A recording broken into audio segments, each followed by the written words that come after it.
तो hello guys, केंगेन एसुरा episode 2 की शुरुआत में हम देखते हैं यामाशिता जो होता है उसके बॉस उसे किसी रीजन की वजह से चिल्ला रहे होते हैं। तो वही यामाशिता कहता है सॉरी बॉस, मैं अगले बार से सारा काम बहुत ही अच्छे तरीके से करूंगा। वही फिर उसका बॉस कहता है बहुत हो गया, तुम हर बार यही कहते हो, तुम्हें जो काम दिया जाता है तुम वो अच्छी तरीके से नहीं करते। बॉस की ये बात सुन के यामाशिता कहता है मुझे माफ कर दीजिए बॉस, मैं अगली बार से सारा काम अच्छे से करूंगा।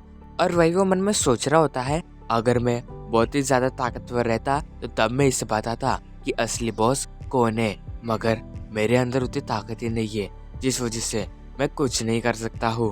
पर तभी वहाँ पे उस कंपनी का प्रेसिडेंट आता है जिसे देख के बॉस कहता है सर आप यहाँ पे क्यों आए, आप मुझे बुला ले रहे थे। फिर वह प्रेसिडेंट कहता है सुनो, मुझे एक वर्कर की जरूरत है क्योंकि हमारे चेयरमैन ने जल्दी से जल्दी एक वर्कर को अपने पास बुलाया है। जिसके बाद हम देखते हैं कि यामाशितो ओनी ग्रुप के चेयरमैन के पास जाता है। फिर यामाशितो चेयरमैन से कहता है गुड मॉर्निंग सर, मेरा नाम कोजो यामाशिता है, बताइए मैं आपके लिए क्या कर सकता हूँ। तो चेयरमैन उससे कहता है ओह तो तुम यामाशितो हो, तुम्हें पता है अभी तुम्हें जो काम दिए जाने वाला है वो बहुत ही इम्पोर्टेंट है, तो तुम उसे बहुत ही अच्छे से करना। लेकिन उससे पहले मुझे एक बात बताओ, अगर दो कंपनी के बीच में किसी चीज को लेके बहस हो रही है तो उसे हम कैसे सुलझा सकते हैं। मगर यामाशिता उनकी बात नहीं समझ रहा होता। तभी चेयरमैन कहते हैं हम लड़ाई के द्वारा उस कंपनी की बहस को सुलझा सकते हैं, अगर तुम अभी भी नहीं समझे तो मैं तुम्हें दूसरी भाषा में समझा सकता हूँ।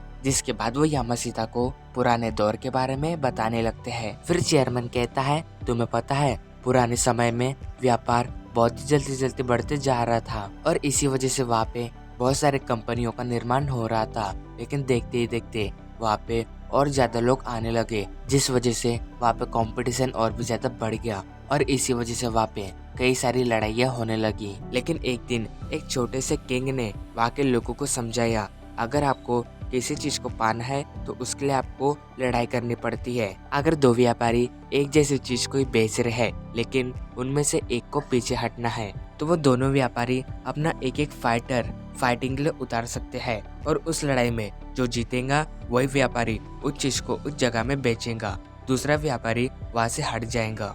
इसके बाद हम वापस से प्रेसिडेंट में आते हैं जहाँ पे चेयरमैन यामाशिता से कहता है तुम इससे तो समझ गई होंगे, अगर एक कंपनी को सामने बढ़ना है तो दूसरी कंपनी को पीछे हटना पड़ेगा। तो इसी वजह से सारे कंपनियों ने डिसाइड किया है अगर एक कंपनी को आगे बढ़ना है तो दूसरी कंपनी को बंद होना पड़ेगा और इसलिए हमने अंडरग्राउंड बैटल डिसाइड की है। इस लड़ाई का नाम केंगेन होगा। इस लड़ाई में सारी कंपनियां अपना एक एक फाइटर इस लड़ाई के लिए भेजेंगी, लेकिन हमारा जो फाइटर था पता नहीं उसे क्या हो गया है, उसका किसी ने हाथ ही तोड़ दिया है जिस वजह से हमें एक दूसरे फाइटर को हायर करना पड़ा। तो यामाशिता अभी जो पर्सन आने वाला है तुम्हें उससे बहुत ही अच्छे तरीके से जान लेना है। जिसके बाद चेयरमैन वहाँ पे उस पर्सन को बुला लेता है। यामाशिता जैसे उस पर्सन को देखता है तो वो बहुत ही हैरान हो जाता है क्योंकि वो पर्सन होता है ओमा तोकिता। ओमा यामाशिता को देख के कहता है ओ तो तुम्हारे साथ फिर से मिलके मुझे बहुत ही अच्छा लगा। ओमा की ये बात सुन के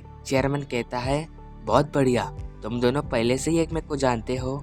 यामाशिता तो अभी मेरी बात तुम ध्यान से सुनो, ये हमारा फाइटर है और आज से तुम्हें इसका ख्याल रखना है। तो वही यामाशिता सोचता है क्या मुझे इस जैसे खतरनाक पर्सन के साथ रहना पड़ेगा। जिसके बाद वो दोनों वहाँ से चले जाते हैं। तो वही चेयरमैन की सेक्रेटरी चेयरमैन से कहती है सर मुझे ये बताइए कि आपने ओमा का ख्याल रखने के लिए यामाशिता को क्यों चुना है। और वही हमें उस सेक्रेटरी के बारे में बताया जाता है, उसका नाम अकियामा होता है। फिर चेयरमैन उस सेक्रेटरी को कहता है तुम्हें यामाशिता के बारे में अच्छे से कुछ भी पता नहीं है, वो मेरे आगे जाके बहुत ही काम आने वाला है, तो तुम फिक्र मत करो। ये सुन के वो सेक्रेटरी कहती है सर आप क्या कहना चाह रहे हैं, मुझे कुछ नहीं समझ रहा। तो चेयरमैन कहता है तुम ज्यादा चिंता मत करो, अब आगे आगे देखो होता क्या है। फिर इसके बाद हम यामाशिता और ओमा को देखते हैं। यामाशिता ओमा से कहता है सर मेरी आप एक हेल्प करोगे, मैं चाहता हूँ कि आप इस लड़ाई के लिए मना कर दो ताकि मुझे अपनी नौकरी वापस मिल जाए। पर वही ओमा कहता है मुझे इस सब से फर्क नहीं पड़ता, मुझे बस अभी भूख लगी है। और इसी के साथ हमारा एपिसोड एंड होता है। अगर आपको मेरी वीडियो अच्छी लगी होंगी तो चैनल को लाइक और सब्सक्राइब करके ज़रूर जाना। Thank you for watching my video.